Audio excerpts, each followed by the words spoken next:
మన ప్రభు అయిన యేసుక్రీస్తు పరిశుద్ధ నామములో ఈ పాడ్కాస్ట్ ద్వారా వాక్యం ఉంటున్న ప్రతి వారికి నా హృదయపూర్వకమైనటువంటి వందనాలు. దేవుడు మిమ్మల్ని దీవించునుగాక. ప్రకటన గ్రంథం 3వ అధ్యాయము 8వ వచనం చివరి మాట, ఇదిగో తలుపు నీ ఎదుట తీసి ఉంచి ఉన్నాను, దానిని ఎవడునో వేయనేరడు. చదివినటువంటి వాక్య భాగంలో సాక్షాత్తు ప్రభువే సెలవిస్తున్నటువంటి మాట, తలుపు నీ ఎదుట తీసి ఉంచాను, నేనే తలుపును తెరచి ఉంచాను, ఇక ఎవడును కూడా ఆ తలుపును మూయలేడు, వేయలేడు అని ఎంతో తేటగా సెలవిస్తున్నారు. నేటి వాక్యం వింటున్నటువంటి నా ప్రియ సహోదరులారా, ఈ మాట పలుమార్లు మనం విని ఉన్నప్పటికీ దీనిలో ఉన్నటువంటి ఒక ప్రత్యేకమైనటువంటి విషయాన్ని ప్రభు మనకు నేడు తెలియజేస్తూ ఉండగా దాన్ని మనం గుర్తించి గైకొని ఆ ప్రకారం ముందుకు సాగిపోదాం. దేవుని వాగ్దానానికి వారసులుగా మార్చబడదాం. అదేదనగా ప్రభు తలుపు తీస్తాడు అని అన్నప్పుడు ఆ తలుపు ఎవరు తీయగలరు? ఆ 7వ వచనంలో చూస్తాం, దావీదు తాళపు చెవి కలిగి ఎవడును వేయలేకుండా తీయువాడును, ఎవడును తీయలేకుండా వేయువాడునైనా సత్య స్వరూపియగు పరిశుద్ధుడు అని మనం చూస్తున్నాం. దాని యొక్క అర్థం, మన ఎదుట ఏదైనా ద్వారము తెరవబడాలి అని అన్నప్పుడు, మన ఎదుట ఏదైనా శ్రమల ద్వారా మూయబడాలి అని అన్నప్పుడు ఆయన మాత్రమే మూయాలి, ఆయన మాత్రమే తెరవాలి. ఇక వేరొక శక్తిమంతుడు లేనేలేడు. ఆయన మాత్రమే సత్య స్వరూపి, సర్వశక్తిమంతుడు, సర్వాధికారి, సర్వాంతర్యామి అయి ఉన్నాడు అన్నటువంటి సంగతి వాస్తవము అని ఈ మాటలో ఉన్నటువంటి మొట్టమొదటి విషయాన్ని మనం గమనించవలసిన వారమై ఉన్నాము. అయితే ప్రభువే తలుపు తీయాలి అని అన్నప్పుడు ప్రభు తలుపు తీసేంత వరకు మనం వేచి ఉండాలి. అది ఎటువంటి తలుపు?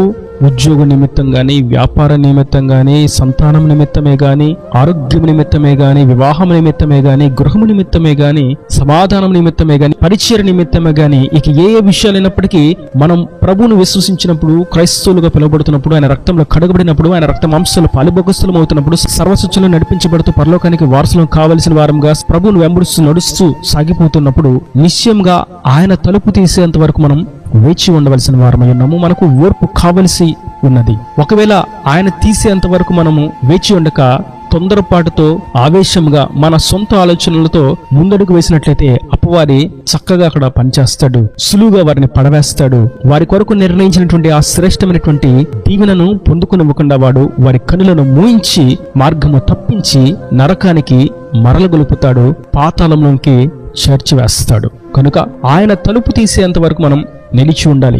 మనంతట మనం సొంత జ్ఞానంతో, సొంత ఆలోచనతో ప్రయత్నము చేసినట్లయితే నిశ్చయంగా దానిలో ఓటమి చూడవలసి వస్తుంది. అది చివరకు దుఃఖాన్ని మిగులుస్తుంది. ఒకవేళ ఇప్పుడు ఆనందంగా ఉన్నట్లు అనిపించినా అది చివరకు దుఃఖాన్ని మిగులుస్తుంది, అవమానాల పాలు చేస్తుంది. నేటి వాక్యం వింటున్నటువంటి నా ప్రియ సహోదరులారా, మనము క్రీస్తు మార్గంలో ఉన్నప్పుడు ప్రతి విషయమును గురించి ఆయన దగ్గర కనిపెట్టుకుని ఉండవలసిన వారమై ఉన్నాము. ప్రభువా, ఈ ఉద్యోగము చేయాలా లేదా? ఈ చదువును చదవాలా వద్దా? ఎటువంటి విద్యను నేను అభ్యసించాలి? ఎటువంటి వ్యాపారాన్ని చేయాలి? ఎటువంటి ఉద్యోగాన్ని చేయాలి? ఎటువంటి స్త్రీని లేదా ఎటువంటి పురుషుణ్ణి వివాహము చేసుకోవాలి? నేను ఎటువంటి పరిచర్ను చేయాలి? నా పట్ల నీ ఉద్దేశం ఏంటి? నీ పిలుపు ఏమిటి? అని అన్ని కోణాలలో, అన్ని విషయాలలో మనం ఆయన చిత్తాన్ని ఎరిగి ఆయన తలుపు తీసేంత వరకు ఎదురు చూడవలసిన వారమై ఉన్నాము. ఆయన తలుపు తీయకుండా మన సొంత ఆలోచనతో మనమే తలుపు తీయాలి, మన బలము చేత, మన జ్ఞానము చేత ద్వారాలు తెరుద్దాం అని అనుకుంటే అది ఎంత మాత్రము యోగ్యమైనటువంటి ప్రవర్తన కాదు, అది బుద్ధిహీనమైనటువంటి క్రియ. అయితే ఇక్కడ మనం ఇంకొక ప్రాముఖ్యమైనటువంటి విషయాన్ని గమనిస్తాం.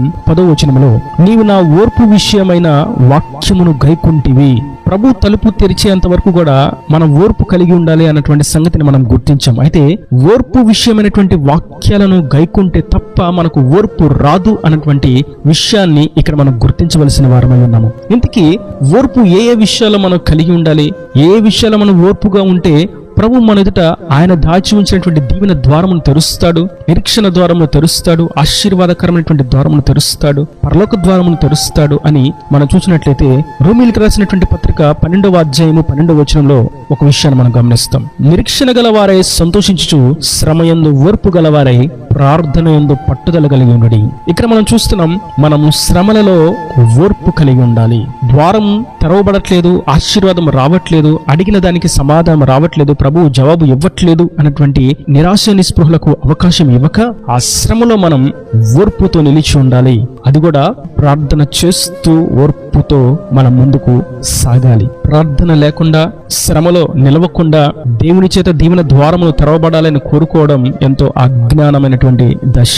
అది దుర్బోధకులు చేసేటువంటి దుర్బోధ, అబద్ధ ప్రవక్తలు ప్రవచించేటువంటి అబద్ధపు ప్రవచనం, వెలుగుదూత వేషమును వేసుకున్న దయ్యపు బోధలు, గొర్రె చర్మము కప్పుకున్న తోడేళ్లు యొక్క ఉపదేశము. కానీ వాక్యము తేటగా సెలవిస్తుంది, మీరు శ్రమలో ఓర్పు కలిగి ఉండాలి, ప్రార్థనలో ఓర్పుతో ప్రార్థన చేయాలి.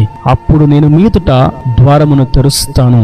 ఇది పరలోకపు ద్వారము, ఆశీర్వాదకరమైనటువంటి ద్వారము, సకల సమృద్ధిని క్షేమమును పొందుకొనగలిగేటువంటి ద్వారము. మరియు మనం మరొక విషయాన్ని చూస్తాం. పేతురు రాసినటువంటి మొదటి పత్రిక 2వ అధ్యాయము 20వ వచనంలో, తప్పిదమునకై దెబ్బలు తినినప్పుడు మీరు సహించిన ఎడల మీకేమి ఘనము? మేలు చేసి బాధపడినప్పుడు మీరు సహించిన ఎడల అది దేవునికి హితమగును. ఇక్కడ మనం చూస్తున్నాం, బాధలలో, ఇబ్బందుల్లో మనం సహనము కలిగి ఉండాలి, ఓర్పు కలిగి ఉండాలి. ఇంతకు మించి నేను సహించలేను, ఇంతకు మించి నేను శ్రమలో నిలవలేను, ఇంతకు మించి నేను భరించలేను అన్నటువంటి ఉద్రేకపూరితమైనటువంటి భావోద్వేగాలకు గురై పాపము చేయడానికి నోరు తెరిచి అడుగు వేసినట్లయితే, క్రియలు జరిగించినట్లయితే వారి ఎదుట దీవెనల ద్వారం తెరవబడదు అన్నటువంటి సంగతి వాస్తవం. మనం అన్ని విషయాలలో కూడా దేవుడే మన ఎదుట తలుపు తెరవాలి అన్నటువంటి నిరీక్షణతో ఉండాలి. యెహోవా ఈరే అనే నినాదంతో మనం ముందుకు సాగిపోవాలి. వ్యతిరేకతలు ఎదురైనా, నష్టానికి గురి చేసినా, మనం నమ్ముకున్న వారే మనకు అవమానాన్ని తీసుకుని వచ్చినా, మనలను మోసము చేసిన, నష్టాలకు గురి చేసిన, దోచుకుని వెళ్ళిన, మనలను వెలివేసిన, తృణీకరించిన, తిరస్కరించిన, ఎన్నికలేని వారుగా చూచిన, మనం ప్రభువు తలుపు తీసేంత వరకు మౌనముగా ముందుకు సాగిపోవాలి. మరియు తెస్సలోనికీయులకు రాసినటువంటి 2వ పత్రిక 3వ అధ్యాయము 5వ వచనంలో మరొక ప్రాముఖ్యమైనటువంటి విషయాన్ని చూస్తాం. దేవుని యందలి ప్రేమయు క్రీస్తు చూపిన ఓర్పును మీకు కలుగునట్లు ప్రభువు మీ హృదయములను ప్రేరేపించునుగాక. ఇక్కడ ప్రభువు సెలవిస్తున్నటువంటి మరొక ప్రాముఖ్యమైనటువంటి విషయం, మనం ప్రేమలో ఓర్పు కలిగి ఉండాలి. ప్రేమను ఇంతకు మించి నేను చూపించలేను, నా మాట వింటేనే లేదా నేను చెప్పింది ఇలా చేస్తేనే ప్రేమిస్తాను అని అనుకుంటున్నట్లు మనం ప్రేమలో ఓర్పు కలిగి ఉండాలి. ప్రతి వారిని మనం ప్రేమిస్తూ సహోదరు ప్రేమతో ముందుకు సాగిపోవాలి. మనలను ద్వేషించినా, మనలను అపహసించినా, మనం ఎన్నికలేని వారమని, బుద్ధిహీనులమని మన సాక్ష్యాన్ని పాడు చేస్తూ, లేని మాటలను పుట్టిస్తూ, విరోధమైనటువంటి క్రియలు జరిగిస్తూ ఉన్నప్పటికీ మనం మాత్రం ప్రేమతో, ఓర్పుతో ముందుకు సాగిపోవాలి. ఓర్పు కలిగి ప్రేమించాలి. అందుకే మనం వాక్యాలు చూసాం, మీరు తప్పు చేసి దెబ్బలు తిన్నప్పుడు బాధపడితే అది సాధారణమైనటువంటి విషయం. అయినను మీరు ఏ తప్పు చేయకుండా దెబ్బలు అనుభవించినట్లయితే, నిందలు అనుభవించినట్లయితే, శిక్షను అనుభవించినట్లయితే, అవమానానికి గురైనట్లయితే, అది మీరు ఓర్పుతో ఎదుటివారిని ప్రేమిస్తూ నా చేత ద్వారము తెరవబడాలని నిరీక్షణ కలిగి ఉన్నవారు అన్నటువంటి స్థితిలో మీరు నిలవగలుగుతారు అని. కనుక అనేది వాక్యం వింటున్నటువంటి నా ప్రియ సహోదరులారా, మనం ప్రేమలో కూడా ఓర్పు కలిగి ఉండాలి. మొదటిగా మనం చూసాం, శ్రమలలో ఓర్పు కలిగి ఉండాలి, ప్రార్థనలో ఓర్పు కలిగి ఉండాలి, బాధలలో కూడా ఓర్పు కలిగి ఉండాలి. మరియు నాలుగోదిగా దేవుని ప్రేమలో ఓర్పు కలిగి ఉండాలి. కొందరిని మనం చూస్తున్నట్లయితే, ఇంతకు మించి నేను శ్రమను అనుభవించలేను అని, ఇంతకు మించి నేను ప్రార్థన చేయలేను అని, ఇంతకు మించి నేను బాధలను అనుభవించలేను అని, ఇంతకు మించి నేను ప్రేమించలేను అని వారి అంతటా వారు ఒక గీతను గీసుకొని, పరిధిని పెట్టుకొని అక్కడే నిలిచి ఉండి దేవుడు ద్వారము తెరిచేటువంటి ఆ ఆత్మీయ మార్గములకు వారు వెళ్ళలేక నిలిచిపోతారు. అపవాది చేత బంధించబడి ఉంటారు. వారు ఏమాత్రము పురోగతిని సాధించలేక వారు ఉన్నటువంటి స్థానంలో ఎక్కడి వేసిన గొంగలి అక్కడే అన్నట్లుగా నిలిచిపోతారు. వారు ఆత్మీయతలో అంతకంతకు దిగజారిపోతూ ఉంటారు. సంవత్సరాలు మారుతూ ఉన్నప్పటికీ వారు ఆత్మీయతలో ఎదగకపోగా ఆ ఆత్మీయతలో దిగజారిపోతూ భ్రష్టత్వమును అనుభవిస్తారు. అపవాది చేత నరకానికి కొనుపబడతారు. కనుక మనం ఇస్సాకును చూసినట్లయితే, సంతానం లేనప్పుడు ప్రభు దగ్గర విన్నవించాడు, నాకు సంతానం విషయమై నాకు జవాబునివ్వు ప్రభు అని. ఇస్సాకు వేడుకున్నప్పుడు రెబ్కా గర్భంలో తెరిచి ప్రభు కవలలను బహుమానంగా అనుగ్రహించాడు. ఏశావును, యాకోబును ఇస్సాకు ప్రార్థనను బట్టి తప్పుడు త్రోవను ఇస్సాకు ఎన్నుకోల, గర్భఫలం కొరకు తప్పుడు మార్గాన్ని ఎంచుకోలేదు. తన భార్యతోనే జీవించాడు. పవిత్రమైనటువంటి బాంధవ్య జీవితాన్ని కొనసాగించాడు. దేవుని చేత బహుమానాన్ని పొందుకున్నాడు.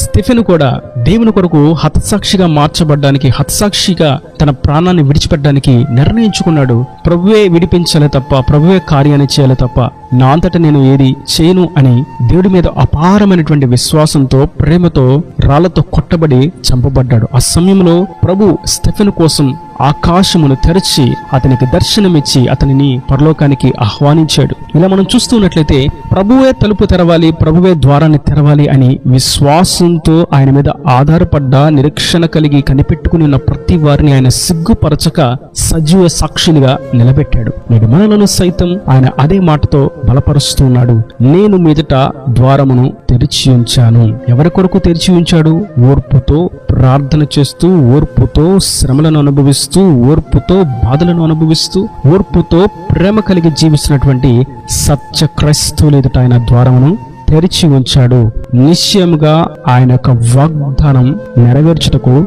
శక్తిమంతుడు, సజీవుడై ఉన్నాడు, సర్వాధికారి అయి ఉన్నాడు. ఇలా దాని మాటలు ప్రతి వాని హృదయంలో నీరుకట్టి ఫలింపుచేయునుగాక. ఆమేన్. God bless you. తలల వంచి కన్నులు మూసినట్లయితే మీ కొరకు చిన్న ప్రార్థన. ప్రేమ సురభి కరుణాకటాక్షంగా నా తండ్రి, నా ప్రభువా, ఈ వాక్యాన్ని ప్రతి వారిని నేను నిండాలుగా దీవించండి. తలుపు నీవే తెరుస్తావని, అది తెరిచేంత వరకు మేము ఓర్పుతో ఉండాలని ఎంతో తేటగా మీరు వివరించిన విధానాన్ని బట్టి నీకు స్తోత్రం. వాక్యాన్ని ప్రతి వారికి మీద ఓర్పుతో, సహనంతో, విశ్వాసంతో, నిరీక్షణతో ముందుకు సాగుటకు సహాయం అనుగ్రహించి నీకు వారి ప్రతి అవసరతను అక్కర్లోని మహిమలో తీర్చి మీరు రాకడ రాజ్యం సిద్ధపరచమని యేసు పరిశుద్ధ నామమున ప్రార్థించి వేడుకుంటున్నాను తండ్రి. ఆమేన్. ఆమేన్.